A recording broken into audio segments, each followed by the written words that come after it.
колку се важни витаминот С и цинкот во зајакнувањето на имунитетот? Па тоа е една есенцијална комбинација која што во суштина веќе е прифатена и во најголем дел од препораките за одржување на имунитет и не само тоа, и за намалување на времетраењето на одредени вирусни инфекции. И во добар дел и од производите и додатоците, суплементите во исхраната се почитува оваа комбинација.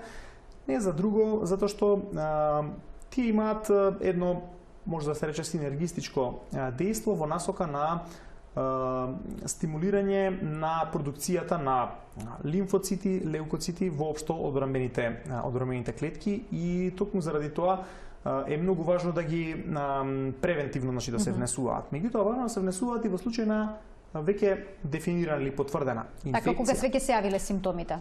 Точно така, заради тоа што можат ли да го намалат времетраењето на болеста? Во суштина, кога ќе дојде до инфекција, нашето тело се обидува да се брани и инсистира на зголемена продукција на овие одбранбени клетки. А за да може да се произведат како структурни елементи во нивната изградба се наоѓаат и витаминот С и цинкот.